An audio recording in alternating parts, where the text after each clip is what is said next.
Jazz Club.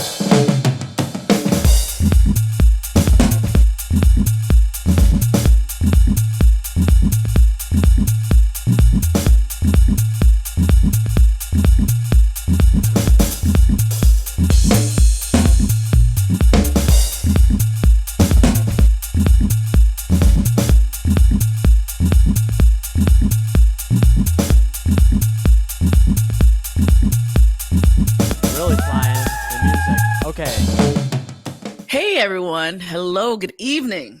It is Thursday evening at 8:00, and we're doing it again. We're doing it again. You know, we're going to be doing it for another 7 episodes. We're halfway through the series, The Death of Cliff Huxtable. Tonight we're reading chapter 7, Olivia. She hates September. Sitting alone in the backyard, Olivia is waiting for anyone to come and explain death to her again. The sweet, cool night is awfully deceptive. Every time a beautiful September night holds her tears. And tonight will be no different. Maybe if no one comes, no one dies. Perhaps sitting on the front porch will make a difference. Random thoughts continue to flow through Olivia's mind, along with prayers and wishes for the 3 loves who have departed from her life. Her mother, Paula, her father, Martin, and now her guardian and best friend, Dr. Huxtable.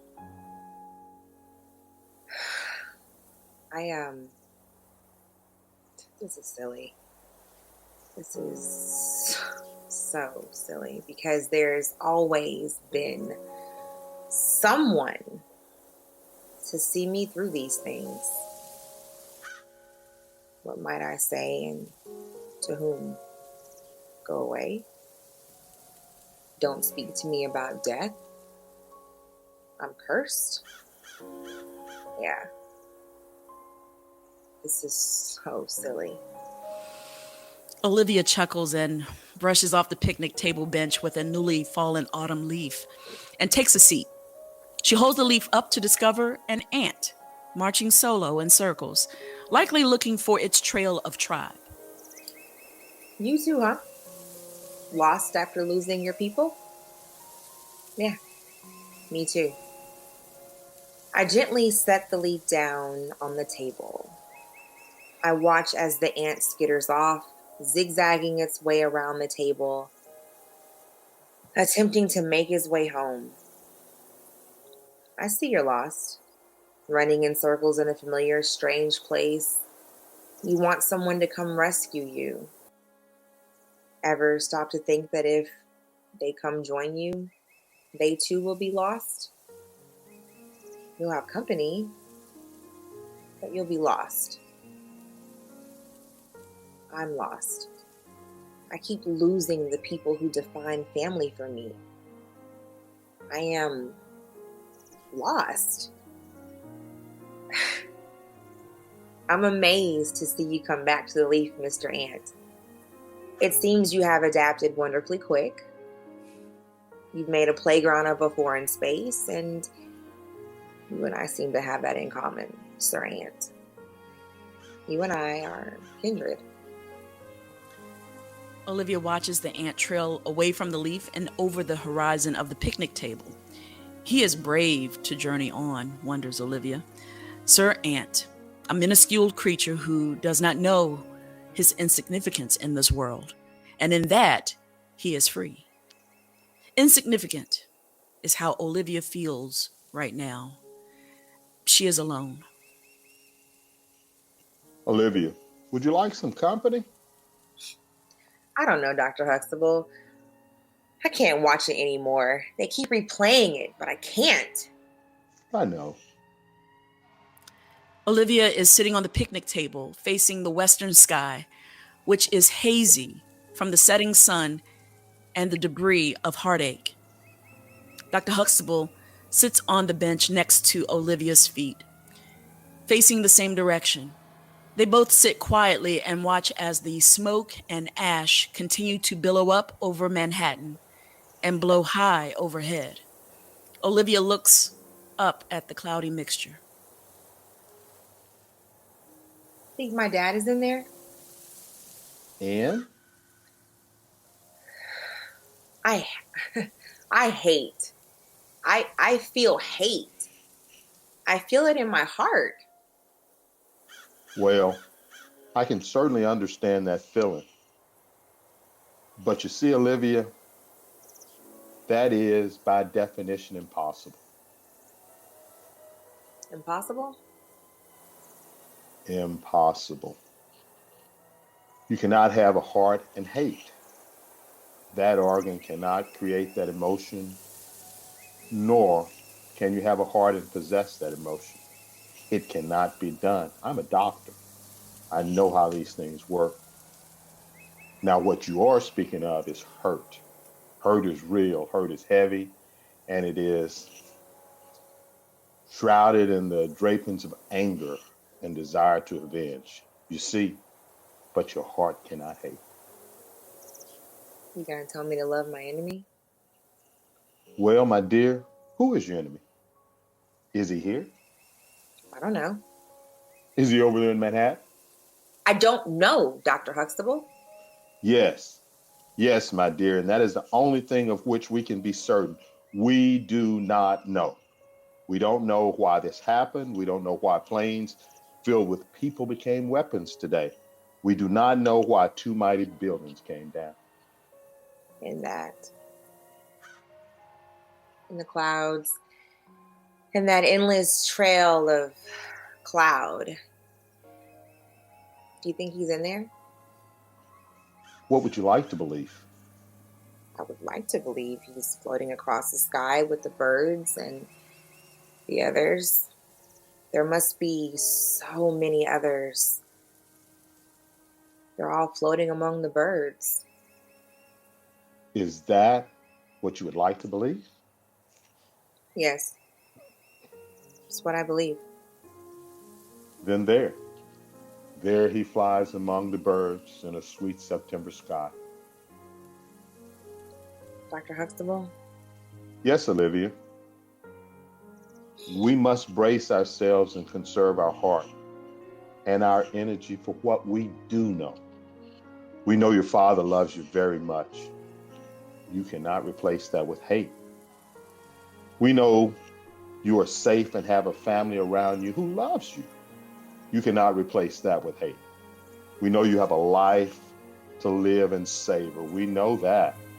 And you cannot replace the life you must fill with love with a life of hate. The two cannot coexist. Do you understand? I understand. You don't have to know what happens in death. Know life and live. Know love and love. You'll never do it alone. It's okay, baby. Daddy, I want Mommy to come back. I know, Olivia. I know. Wish she wouldn't have gotten sick. I know. I know. Me too. I wish she was still here. No, you don't. You chose Denise. You didn't stay with Mommy. Olivia. Baby. This isn't anyone's fault. Me staying with your mother or marrying Denise wouldn't have changed your mother's illness. Cancer doesn't work that way. She was alone. Olivia cries a little louder, harder, as she envisions her mother battling for her life, losing to a monster in her solitude. Her tears are endless. Her 11-year-old body shakes and heaves in her father's arms, his strong, strong arms. Hearing her daughter cry, Denise joins the Kendalls at the picnic table. Denise reaches for Olivia.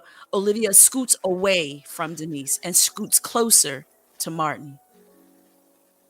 This hurts Denise's feelings, but Denise understands that Olivia needs her father right now. She needs care right now. She is a child who just lost her mother. Olivia is the only one that matters right now. And Martin mouths, "I'm sorry," to Denise. With full understanding, Denise mouths back, "It's okay." Denise quietly gets up and walks back into the house. Olivia, slowing her tears and her breath, calms herself and sits and looks up at her father. You're gonna leave me, are you? No. No, I'm not going to leave you. As a matter of fact, I'm coming home. You're coming home? When? Now. I'm home, baby. I'm home. No more Navy? No more Navy. I'll be working here in New York. I'm home, Bugaboo.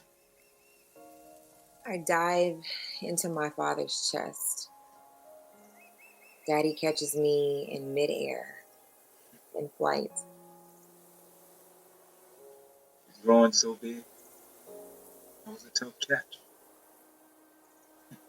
In the purple September sky, we watch as a flock of swallows fly towards the south.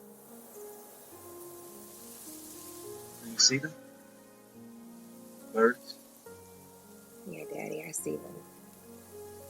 Is one of them Mommy? No, baby. Your mother isn't a bird. She's the wind that carries them. She's the song they sing. Do you see them fly and hear them sing? She's here with you. Always here with you. You, Daddy? And me. And Denise, Daddy? Yes. And Denise. Olivia hugs her father again. Martin looks towards the birds and whisper, Thank you, Paula. Olivia collects herself and withdraws from Dr. Huxtable's arms. She looks up at the purple September sky and at the trail of smoke and dust and ash and asks, Dr. Huxtable, I know where my father is. You do? Yeah. He's with my mom. Together. In the wind. Is that what you believe? Yes. Yes, it is. Then it is so. Now, Olivia, when you are ready, and baby, not a moment before, when you are ready, come on inside. Denise will need all of us, but she will need you the most. Okay. Thank you, Dr. Huxtable. Olivia, there's no need for thanks. You are my family. You're my granddaughter. And this is what grandfathers do. That and this. Cliff wiggles his hands and magically pulls a quarter out of Olivia's ear. Dr. Huxtable, I am 14. That did not come out of my ear. Well, good. You know where it came from. And when you're done with it, you can put it back. He flashes Olivia a broad smile, which in turn makes Olivia smile. He disappears into the kitchen through the back door. Sitting alone in the cool September night, Olivia reflects on the love she has been blessed with in her life. She gets up off her seat on the bench and climbs up onto the top of the picnic table and sits, facing the dark blue western sky. The back door quietly opens. Olivia does not hear Denise walk up behind her and around the picnic table. Denise is returning from her father's gravesite. Without sharing a word, Denise climbs up on the bench and sits next to her daughter on the tabletop. Olivia scoots closer to Denise. Denise wraps her arms around Olivia's waist. Olivia rests her head on Denise's shoulder. The two sit quietly and listen as the wind whistles through nearby chimes and to the swallows who sing all the way home.